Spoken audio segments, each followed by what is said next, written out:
કરોડોમાં oxygen garden જર્જરિત હાલતમાં જોવા મળી રહ્યું છે। ઉદ્ઘાટન પહેલા જ બ્લોક ઉખડી ગયા। 3 કરોડના ખર્ચે આ ગાર્ડન બનાવવામાં આવ્યું છે।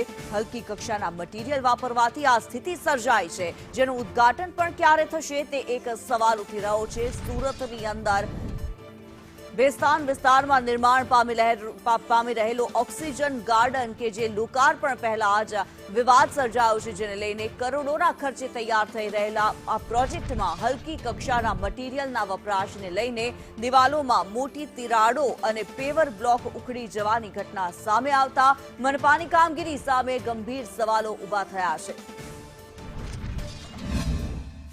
સુરત મહાનગરપાલિકાએ પ્રજાના પૈસે પ્રજા માટે બનાવેલો લેક ગાર્ડન છે તે જર્જરિત હાલતમાં છે। આશરે 3 કરોડ રૂપિયાના ખર્ચે આ ગાર્ડન બનાવવામાં આવ્યો છે, પરંતુ ગાર્ડનનું મુહૂર્ત થાય તે પહેલા જ જે કહેવાય કે જર્જરિત હાલતમાં જોવા મળી રહ્યું છે। જોઈ શકાય છે કે દિવાલો પર તિરાડ દેખાઈ રહી છે। ત્યારે કોન્ટ્રાક્ટર છે તેમની સાથે વાત કરી। સાહેબ, કઈ રીતના આખો ગાર્ડન ચાલુ થવા પહેલા જર્જરિત બની ગયો?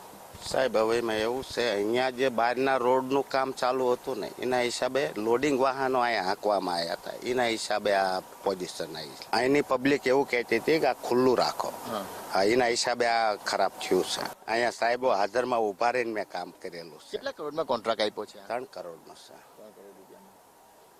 જોઈ શકાય છે કે અત્યારે જે 1.5 વર્ષથી આ કામકાજ ચાલી રહ્યું છે અને પ્રજા માટે ખુલ્લો મૂકવાનો હોય છે એ પહેલાં જ આ પ્રમાણે જર્જરિત હાલતમાં દેખાઈ રહી છે। આ બ્લોકો છે તે પણ ઉખડી ગયા છે। અત્યારે જે રિપેરિંગ કામ ચાલી રહ્યું છે, અનેક સવાલો ઉઠી રહ્યા છે, કારણ કે જે રીતના આ જે ગાર્ડનનું નામ પણ છે તે ઓક્સિજન ગાર્ડન નામ આપવામાં આવ્યું છે, પરંતુ ક્યાંક ને ક્યાંક જે કહેવાય કે હલકી કક્ષાનું જે મટીરિયલ વાપરવાના કારણે ભ્રષ્ટાચારના કારણે સ્પષ્ટપણે દેખાઈ રહ્યું છે કે તમામ જે બ્લોકો છે તિરાડો પડી ગઈ છે અને જે કહેવાય કે પ્રજાના પૈસાનો જે કે વેરફાર થયો એ પ્રકારની સ્પષ્ટપણે સ્થિતિ જે અહીંયા છે દેખાઈ રહી છે। એટલે કહેવાય કે અનેકવાર મહાનગરપાલિકાના ભ્રષ્ટાચારની પોલ ખુલતી હોય છે, ત્યારે ફરી એકવાર ગાર્ડનની અંદર ભ્રષ્ટાચારની પોલ છે તે સ્પષ્ટપણે દેખાઈ રહી છે।